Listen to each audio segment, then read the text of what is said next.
नमस्कार, सुजस के बुलेटिन में आप सभी का स्वागत है। मैं हूं आपके साथ आरती शर्मा।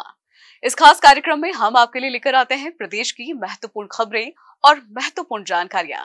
तो चलिए ये बुलेटिन की शुरुआत करते हैं। महाराणा प्रताप की प्रतिमा के अनावरण के अवसर पर मुख्यमंत्री श्री भजनलाल शर्मा ने कहा कि नई पीढ़ी में आदर्शों और संस्कारों का संचार होना चाहिए।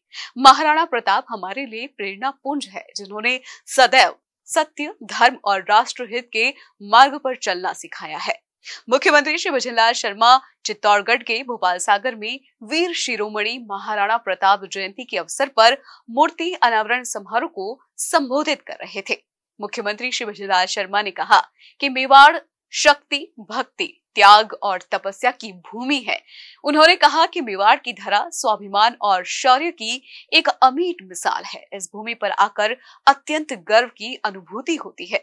मुख्यमंत्री ने वीर शिरोमणि महाराणा प्रताप को नमन करते हुए कहा कि महाराणा प्रताप पराक्रमी, पर्व स्वाभिमानी थे और उन्होंने कभी किसी की अधीनता स्वीकार नहीं की। जिनका नाम सुनते ही धमनियों में शौर्य और पराक्रम का रक्त प्रवाहित होने लगता है और मस्तक गर्व और स्वाभिमान से ऊंचा उठ जाता है। चलिए अगली खबर की ओर बढ़ते हैं और बात करते हैं। भारत सरकार के कृषि मंत्रालय ने गुरुवार को कृषि संकल्प अभियान का शुभारंभ किया। इस अभियान का उद्देश्य किसानों की समृद्धि और कृषि क्षेत्र में नवाचार को बढ़ावा देना है। राज्य स्तरीय शुभारंभ अजमेर के ग्राम पंचायत रलावता में किया गया। केंद्रीय कृषि राज्य मंत्री श्री भागीरथ चौधरी और कृषि मंत्री डॉक्टर किरोड़ी लाल मीणा ने कार्यक्रम को संबोधित किया और बीज सत्र को हरी झंडी दिखाकर रवाना किया। ये अभियान 12 जून तक चलेगा। केंद्रीय कृषि राज्य मंत्री श्री भागीरथ चौधरी ने कहा कि यह अभियान किसानों की समृद्धि और कृषि में नवाचार की ओर एक राष्ट्रीय संकल्प है। राज्य के कृषि मंत्री डॉक्टर किरोड़ी लाल मीणा ने कहा कि विकसित कृषि संकल्प अभियान पहली बार इस स्तर पर आयोजित किया जा रहा है और केंद्र और राज्य की डबल इंजन सरकारें मिलकर किसानों के लिए बेहतर भविष्य के लिए काम कर रही है। बढ़ते हैं आगे और बात करते हैं। मुख्यमंत्री श्री भजनलाल शर्मा ने भ्रष्टाचार और कदाचार के खिलाफ जीरो टॉलरेंस की नीति अपनाते हुए राज्य सेवा के अधिकारियों के खिलाफ लंबित अनुशासनात्मक कार्यवाही और अभियोजन स्वीकृति के 16 विचाराधीन प्रकरणों का निस्तारण किया है।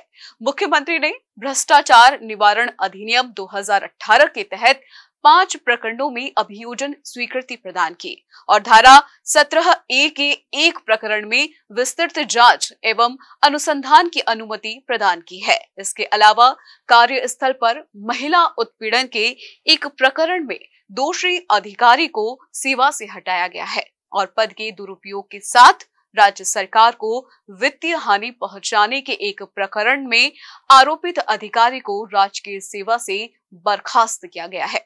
सेवानिवृत्त अधिकारियों के पुराने प्रकरणों का निस्तारण करते हुए अधिकारियों की पेंशन रोके जाने की कार्रवाई की गई है और 5 सेवानिवृत्त अधिकारियों के खिलाफ प्रमाणित आरोपों के जांच निष्कर्ष का अनुमोदन भी किया गया है।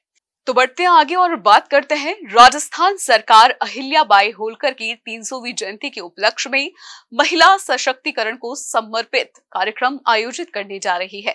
इस अवसर पर 31 मई को RIC ऑडिटोरियम में आयोजित होने वाले कार्यक्रम में केंद्रीय स्वास्थ्य एवं परिवार कल्याण मंत्री श्री जगत प्रकाश नड्डा शामिल होंगे। मुख्यमंत्री श्री भजनलाल शर्मा ने बुधवार को मुख्यमंत्री निवास पर आयोजित बैठक में अहिल्याबाई होलकर की जयंती पर आयोजित होने वाले कार्यक्रम के संबंध में दिशा निर्देश प्रदान किए। जयंती पर आयोजित होने वाले कार्यक्रम में 150 कालिका यूनिट को हरी झंडी दिखाई जाएगी। आपको बता दें, लाडो प्रोत्साहन योजना के तहत 32,755 बालिकाओं को प्रत्यक्ष राशि हस्तांतरित की जाएगी। इसके अलावा 16,944 बालिकाओं को ST प्री मैट्रिक, 152 बालिकाओं को सफाई कामगार प्री मैट्रिक छात्रवृत्ति और बालिका दूरस्थ शिक्षा योजना के तहत 30,000 छात्राओं को फीस पुनर्भरण राशि का हस्तांतरण भी किया जाएगा। तो सुजस के इस बुलेटिन में फिलहाल इतना ही। कल आपसे फिर मुलाकात होगी एक नई खबर और एक नई जानकारी के साथ। तब तक के लिए मुझे दीजिए इजाजत। नमस्कार और जुड़े रहिए सुजस समाचार के साथ।